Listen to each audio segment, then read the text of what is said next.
You're listening to the Greeks Gridiron, live with Ethan Haristodoulou. What's up, everyone, and welcome back to more of the Greeks Gridiron. I am Ethan Haristodoulou, and today on this June 28th, 2022, I'm coming at you guys with another edition of Read and React, where we break down some of the more prevalent news stories around the football world, and we have two today that we're discussing pertaining more to the NFL than anything else. So make sure you hit that like button, hit that subscribe button, and if you did not already know, if you've been following along the last day or so, I announced in yesterday's video that I am going to be doing a 500 sub giveaway, giving away a t-shirt, or not a t-shirt, a handful of t-shirts rather, to some of you subscribers out there. It's brand named with the Greeks Gridiron. If you've seen me wear it before, you know what it looks like. I'm on the fence on potentially making a new set and maybe keeping the ones that I have as kind of like exclusive. I don't know. We'll see. It's either going to be exactly the one that I have, or maybe I play around the design a little bit. I order some new ones. We'll see. I haven't decided quite yet, but we'll see what I plan on doing. But besides that, let's dive right into it. Again, like I said, we got two news stories, and if you've seen the title, you know why you're here. We have the discussion point of some choice words that Martellus Bennett, former Patriots tight end, had about former Patriots quarterback, now 49ers Patriots quarterback, Jimmy Garoppolo. And funny enough, this clip is resurfacing right now because of it being brought up to Julian Edelman on the I Am Athlete podcast. If you haven't seen the context of the entire video, Julian Edelman did an interview there. It's a really good episode. I highly recommend you check it out. I was able to listen through the whole thing the other day. I definitely recommend you sit down and listen to it. But this is actually a clip that comes all the way back from October when this happened. And it kind of flew under the radar, and I'm not really sure why. And funny enough, I actually didn't even know that this had happened. And when I was trying to go digging for the audio clip itself, just so I could get it for the show, because we're going to listen to it here in a second, I was surprised to find out that this was something that was said back in October, and it was not really talked about more than it is being talked about right now because of Julian Edelman basically kind of confirming what Martellus Bennett said. I'm going to go ahead. I'm going to run the clip for you guys right now. Here's a listen. This is Martellus Bennett on the Double Coverage podcast with the McCourty brothers. They would do their own podcast as well, and you can find the video of this as well. It's like a minute-long clip or so. But here, let's have a listen and hear what Martellus Bennett has to say about Jimmy Garoppolo. Bro, we lost two games. One of them was because Jimmy Garoppolo was being a bitch and trying to quit. He quit before us on the last. Decided not to play right before the game. So we went out there. Jacoby came out and played with a up thumb and played his heart out. But Jimmy was just being a bitch about it all, and he's still being like. That's why you can't win with a bitch for a quarterback, first of all. So like that was the whole thing with him. He didn't want to come out and like do anything because his agent was trying to protect his body or some shit like that, which I can't fault him for that. But like you should have made that decision on Thursday, not on Sunday. You know what I'm saying?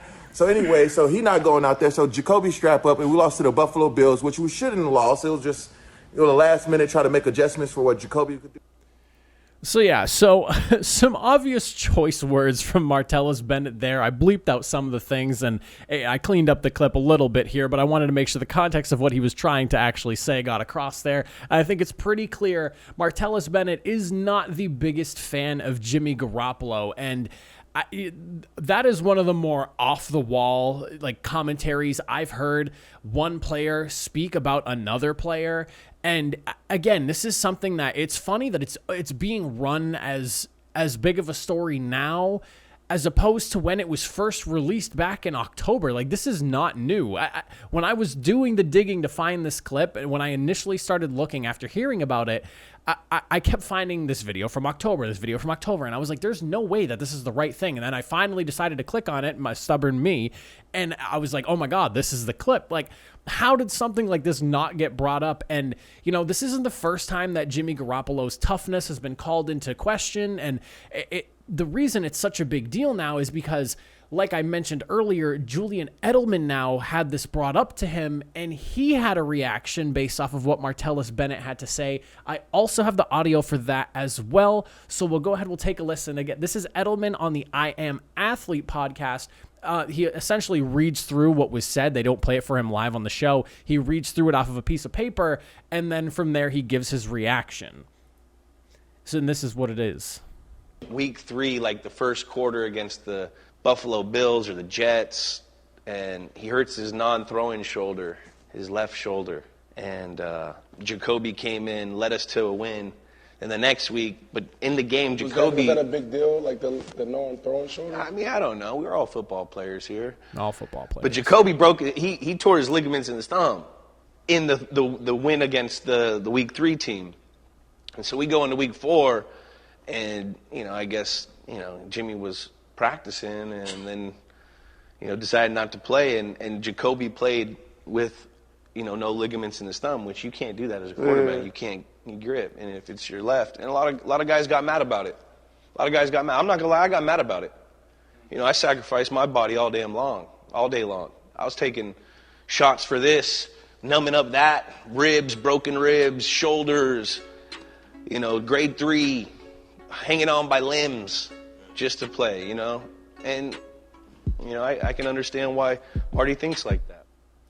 So obviously Julian Edelman there, not quite as colorful with his language when talking about the whole scenario, but there is clear evidence here that there was a discontentment amongst the Patriots players with just how Jimmy Garoppolo was handling that whole injury situation. It's obviously noted it was his non-throwing shoulder left side, and it adds another wrinkle to the whole mystery that was like the Patriots moving on from Jimmy Garoppolo and trading him away for only a second-round pick. You have to wonder if a situation like that, maybe in some shape or form, kind of set some like that whole entire trade in motion to some extent. I'm not saying it's the only deciding factor, but having something like that where a player that is legitimately hurt and can't actually grip the football and is a quarterback and is being tasked with throwing the football, while you have another quarterback who's supposed to be your heir apparent to Tom Brady at the time, not willing to play because of his opposite throwing shoulder.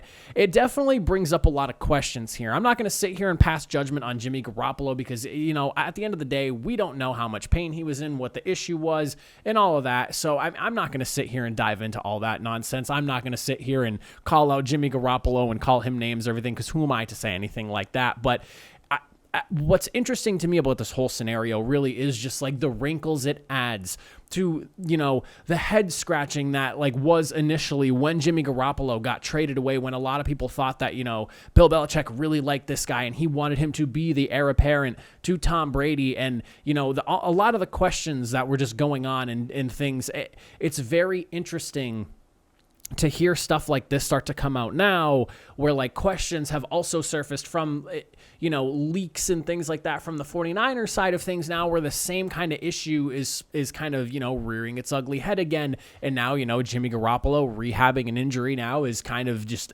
he's a lame duck waiting to get better so he can be moved to another team as well.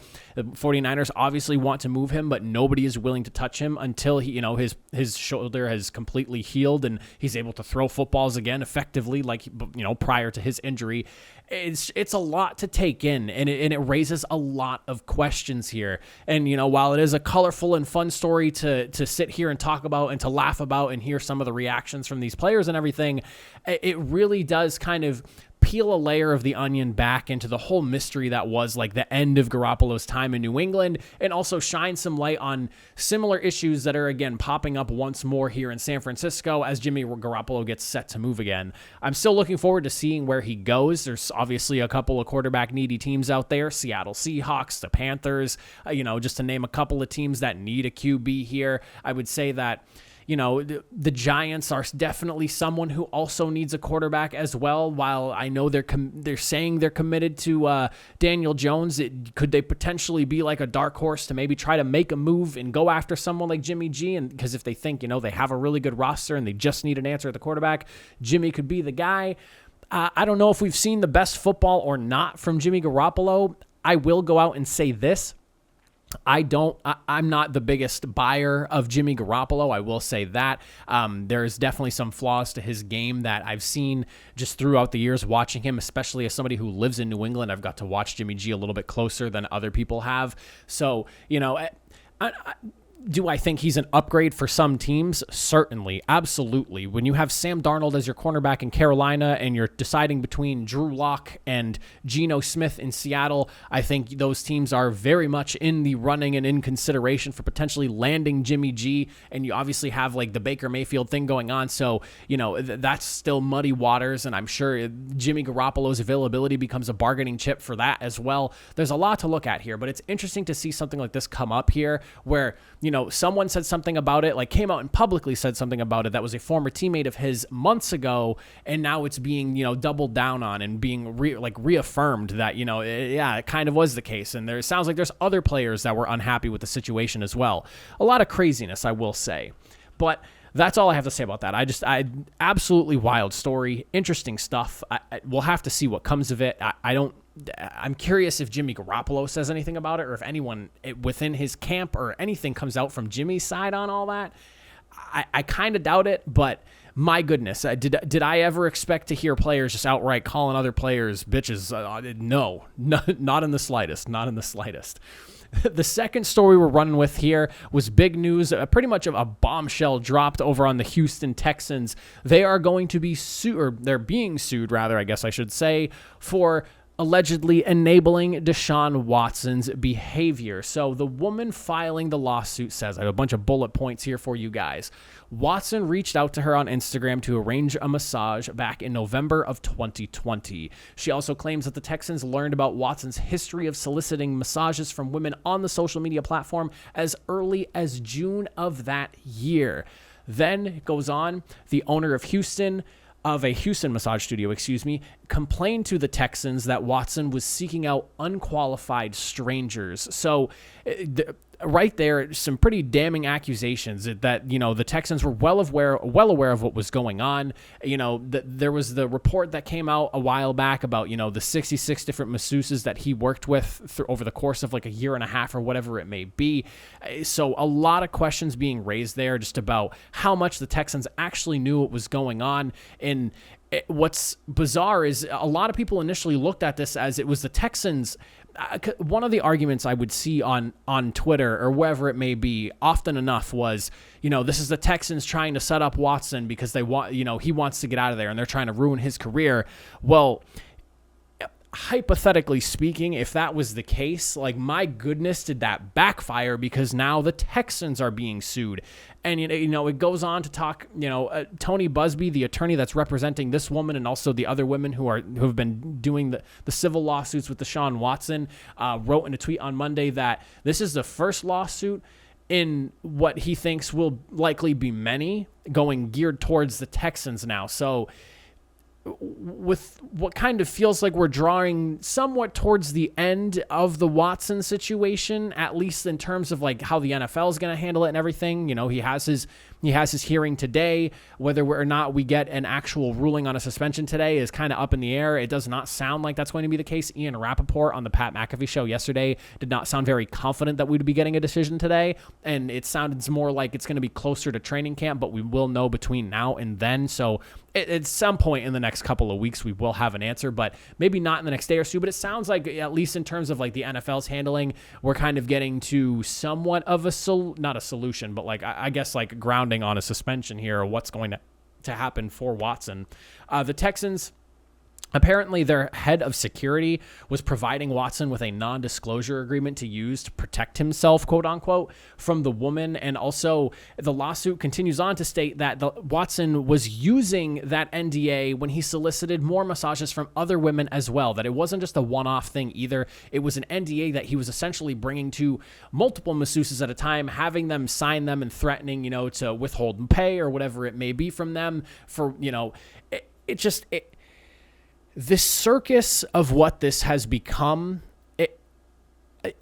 I thought circuses died in the 90s, and here we are, the Texans organization being the train wreck that it has been. And I'm a Colts fan, and I'm sorry, Texans fans, but, I feel for you guys. I really do. But the organization itself, this is not aimed at fans and the players, but the organization itself is it's a clown show. It's crazy that the Jacksonville Jaguars were painting their faces as clowns last year when, like, the Texans should also probably be doing the same thing towards their ownership ownership and team as well, because there is just so much nonsense going on over there. And for all this to be coming out, obviously we don't know whether it's 100% true or not. And, I'm sure there's going to have to be an investigation into all of this now as well. And so we'll be hearing about this for a while, but my goodness, is it a lot to take in? And it never ends with what's going on with this.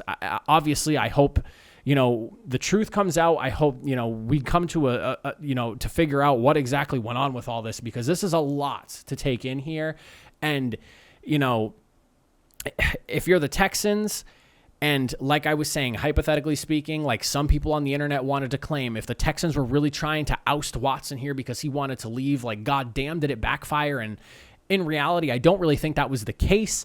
And it's pretty insane to me that this is turning on the Texans as well. Kind of the Texans felt like, all right, good, we washed our hands with Deshaun Watson. And no, the situation is still alive and well for Houston, and it's incredible. This whole situation is just unbelievable to watch unfold. It's insanity. It really is. Watson, like I had mentioned earlier, is set to appear today in front of the NFL and NFLPA jointly. In front of the NFL and NFLPA's jointly appointed disciplinary officer, Sue Robinson. The hearing may go on for 2 days. It's scheduled for today. It could potentially overlap into tomorrow. So, like I said, Ian Rappaport didn't sound too positive on getting a ruling today. Maybe tomorrow, but probably likely in the next week or so. The NFL came out and it's been leaked now, and it's very apparent that they are recommending a minimum 1-year suspension on top of an indefinite suspension as well. So they want the indefinite suspension because they want to be able to essentially secure themselves the opportunity to prolong it if more starts to come out as, time goes on, if more people come forward or, any evidence. I think the Ray Rice thing has been talked about a lot because this whole situation, the NFL got really burned with that whole situation. So I think at this point, now it's okay. The NFL wants to protect themselves, so they're looking for an indefinite suspension with a minimum of 1 year at least, and that's going to be the recommendation that they're giving to Sue Robinson here. We'll have to see what she ends up going with. From what I've gathered, from everything that I've listened to, from what I've read, it sounds like what Sue Robinson offers up is it's a recommendation, and it's something that Roger Goodell can kind of choose to go off of and go from there. Regardless, if it's not a year, the NFL is going to appeal it, and they're going to try to, set up for a longer one. If I'm assuming Deshaun Watson and his team are going to try to argue, Ben Roethlisberger and everything with that, and argue for a much shorter suspension. It's going to be an appeal either way. I'm assuming. I don't expect that either side is going to be happy with whatever the end result is here. Someone's going to want more or less than the other, regardless of whatever it ends up being. If I was to give my honest opinion on what I think is going to happen here, and I've had this conversation a couple of times now with some people at the radio station I work at, with friends that also follow the NFL, and just other people that I talk to about football in general. I've heard 6 weeks. I've heard 4 weeks. I've heard a year. The indefinite suspension is a pretty wild one. I'm thinking the year makes sense to me, and the reason being, obviously, because there is, again, I've always lived by the saying of, where there's smoke, there's fire. And I'm not going to sit here and say that I think Deshaun Watson is guilty. I'm also not going to sit here and say that I know he's not. But awful lot going on for there to have not been something going on. You know what I'm saying? And the NFL, when I look at sports organizations all over the world, I'm not just talking the United States and North America, I'm talking all over the world. There is no sport organization that cares more about their reputation than the NFL at this stage of the game. You can argue, they let murderers back into the league back in the day, and, the Ben Roethlisberger thing and Michael Vick and, whatever it is instance-wise that you want to bring up.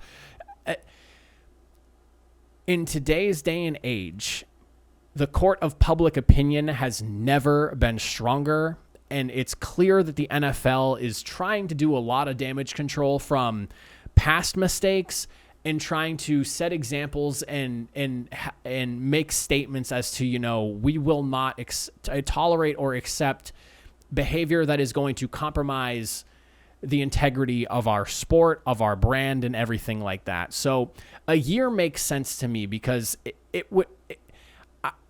with everything that has gone on, and you can argue he sat last year, that was pretty much an agreement between him and the Texans because he didn't want to play for the Texans. He still made a butt ton of money, and that was not a suspension. That was a paid vacation for him, essentially. The year makes sense. The year makes sense to me. I don't think it's going to be too short, because if it is, that's going to be problematic. Do I think he's going to be suspended indefinitely and never come back? Probably not, because there's dollar signs to be made off of Deshaun Watson if he can come back and play well. You know, I'm trying to look at this as like objectively and realistically as possible. So the year makes sense to me. Maybe it ends up being like half a season at the shortest. Like 8 games is like minimum, and even then, I don't really think people would find that acceptable. I think that the year makes sense in terms of just satisfying people and in seeing him, you know, have to really feel the consequence from this whole thing. And the year just, it makes a lot of sense to me, I guess. I don't really know what else I can say about that. The year is probably what ends up being the result that we end up getting to. The indefinite suspension, I don't know. The 1-year suspension, though, at minimum, I could see that happening. I would be shocked if it's anything less than that. And it really seems like that's the direction we're heading towards. The NFL's pushing for it. You know, they have the arbitrator that's there to kind of, you know, give them, you know, their recommendation, whatever it may be. But I definitely don't see the NFL really settling for anything less than that, because they want to make a statement here. And to couple that with the fact that, and this is more of the business side of things, and the way I see it, when Deshaun Watson got his fully guaranteed deal, there were 31 owners not pleased about that. And there's been articles written about this. Do some Googling and you'll understand where this is coming from when I'm talking about this all. It feels almost like, on top of them wanting to, you know, punish Deshaun Watson because of everything that's been going on with the allegations and everything, it almost feels like this might be a punishment towards the Browns as well for kind of breaking an unwritten rule in giving Deshaun Watson a fully boat-loaded guaranteed contract, having not played for a year, having all of this going on, and kind of breaking a silent code within NFL ownership and giving a fully guaranteed deal of this sorts with this amount of money involved. And again, do some Googling, read in on that. That's not my opinion. That's just stuff that I've kind of gathered, and it does business-wise make a lot of sense. At the end of the day, you know, these owners are in the business of trying to make money, and you look at, you know, Kyler Murray's contract situation, Lamar Jackson's contract situation, and future quarterbacks. The market kind of got a massive reset and flip with Deshaun Watson signing his deal. And maybe I'm diving a lot into the business side of things, but that it is something that's kind of piquing my interest, and something that I'm really going to be keeping an eye on and reading more into as time goes on, and, you know, as everything starts to come out and continue to unfold. But that's all my thoughts on that situation. We're in this, 23 minutes now of me talking Deshaun Watson and Jimmy Garoppolo being called a bitch. It's been a wild day, to say the least. Again, Deshaun Watson's hearing is today. Curious to see if anyone from Garoppolo's camp responds to anything that's been said the last couple of days. I doubt it, but it'll be interesting to see if anything comes out of it, or if anyone maybe comes to his defense. That would be something to see. But that is it for me. I appreciate you all for watching. Thank you all for hanging out. I will see you guys in the next video. Have a good one.